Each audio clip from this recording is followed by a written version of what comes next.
Did you know that doing slow eccentrics, so going down slowly on an exercise with submaximal weights, by itself produces adaptations that are negative for athleticism? So take a look at this research. They did eccentric only squats.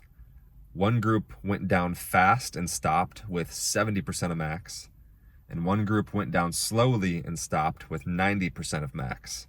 After 6 weeks of training, the fast eccentric group increased fascicle length, which is a good adaptation, and also improved RFD, rate of force development, even early phase rate of force development. The slow eccentric group did not increase fascicle length. They had a non-significant trend to decrease it actually, and then they did actually decrease RFD. So these are negative adaptations for athleticism. Okay, so historically in research, eccentrics have been something that have increased fascicle length. Okay, so why did that not happen in this study? Well, big factor is they only went down to 90-degree knee angle on these squats, so the range of motion was not very deep, and range of motion is a really influential factor for fascicle length. Then the other thing is they took 4 seconds to get down to 90 degrees. So that's moving particularly slow. So between those two factors, I think that's an adequate explanation why they did not increase fascicle length, even though they were doing an eccentric with a pretty heavy weight of 90% of 1RM. Now, as for RFD, these results should make sense. When you lower down slowly with a submaximal weight, you are intentionally building up your effort level slowly. So you are practicing the opposite of high rate of force development, right? So those results should make sense. So what do we do with this information, right? It would be very easy to overreact and just be like, oh, slow eccentrics are bad. Nobody should ever do them if they're trying to get athletic. That should not be your response, okay? It's important to understand context. So in research, in this study, you have untrained subjects, and then they go and they only do the slow eccentrics on the squats, and then they do no other training, okay? So they are isolating the stimulus. And yes, in that context, just getting that stimulus, just getting that input on the system did produce adaptations that were negative for athleticism, okay? And it is important to understand what that input on the system is. But in the context of, a trained explosive athlete, they're gonna have a background of doing their sport, right? So explosive activity. But then they're also going to have lots of inputs on the system going, right? They're going to be playing their sport. They're going to be doing explosive training. They're going to be doing strength training other than just the slow eccentric portion of a squat, right? And so they have all these inputs on the system. And with all those inputs, is the one input from the slow eccentric on a squat going to mess up their athleticism? No, probably not. So practically speaking, I don't think that total avoidance of slow eccentrics is something that most people need to be considering.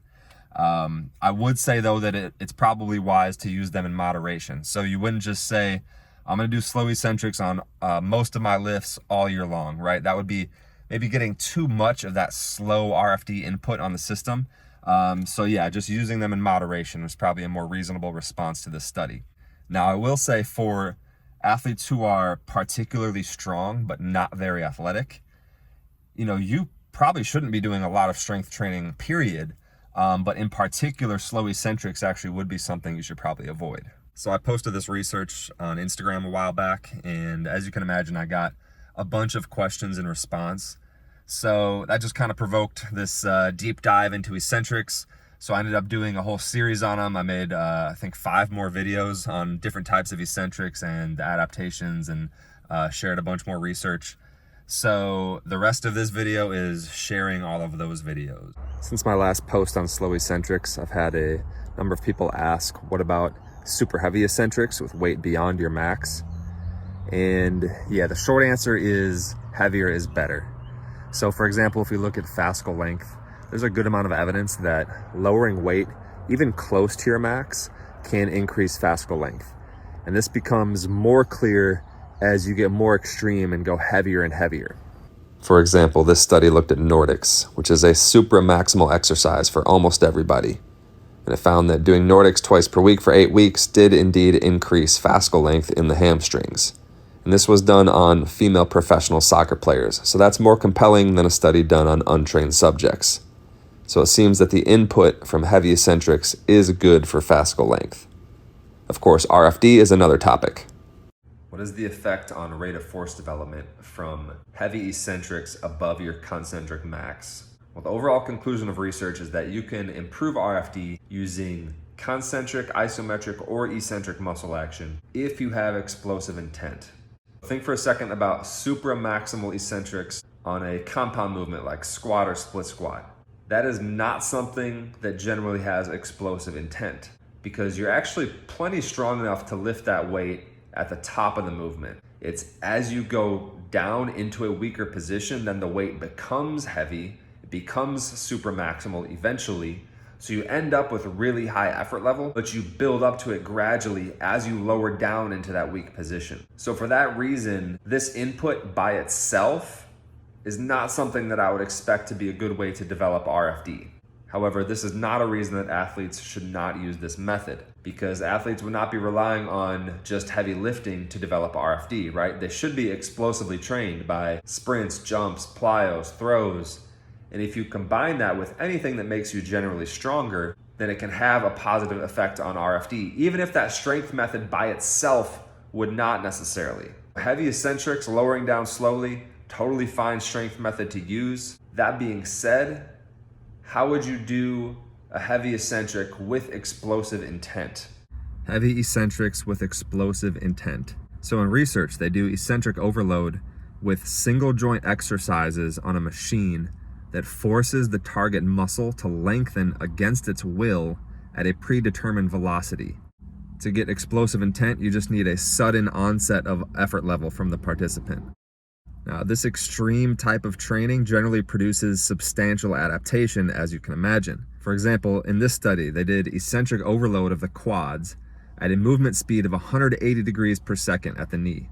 This produced large changes in isometric torque and RFD, even early phase RFD. These are very appealing adaptations for explosive athletes.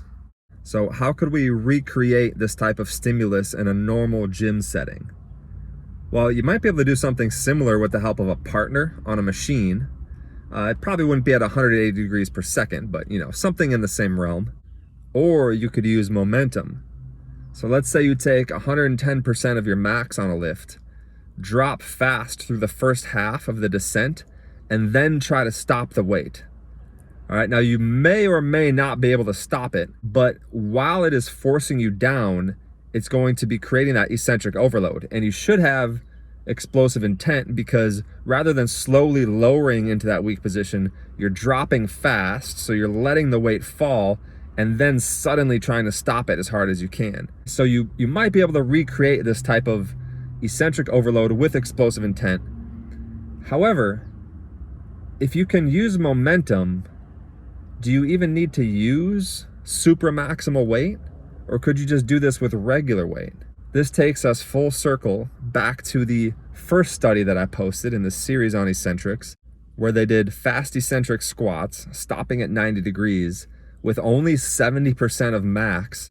This produced increase in squat strength, increase in fascicle length, and increase in RFD, even early phase RFD. Now, we do have to keep in mind that this study was done on untrained subjects, okay? So the results are going to be exaggerated compared to trained athletes. But if we can get this type of stimulus by just using regular weights and harnessing the effects of momentum, then doing supramaximal eccentrics, while it's a totally fine option, may not really offer us a special stimulus.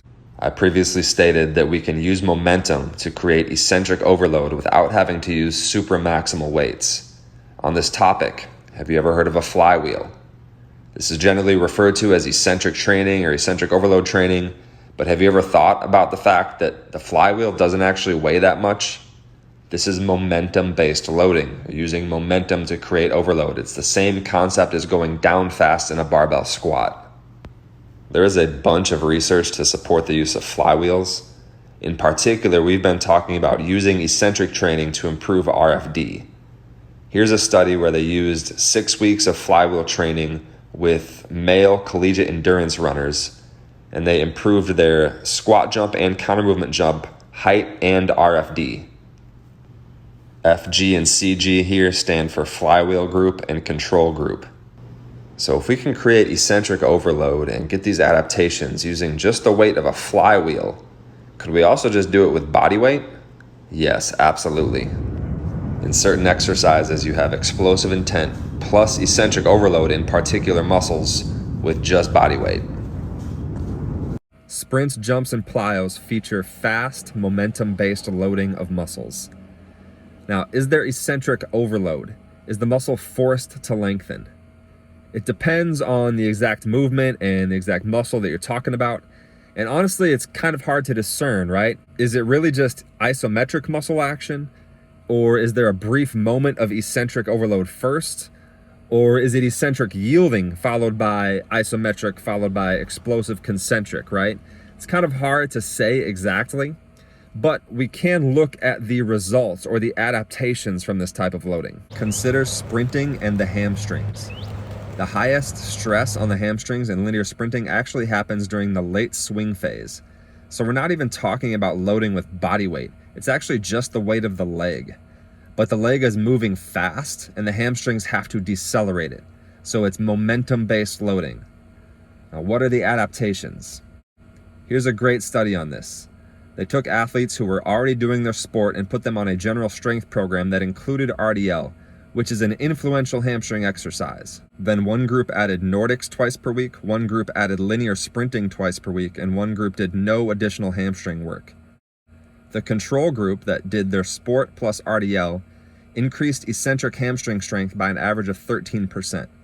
The sprint group increased by an average of 30%, so the linear sprinting had a big impact. And they only sprinted 25 meters in this study. Max volume was 25 meters times 7. So this shows us that extreme explosive outputs like linear sprinting and jumping for max height don't just have explosive benefits, they actually have an impact on maximum eccentric strength because of the influence of momentum. It's critical to understand these stresses so we can prepare for them, but also so we can harness them to raise the physical capacity of the body.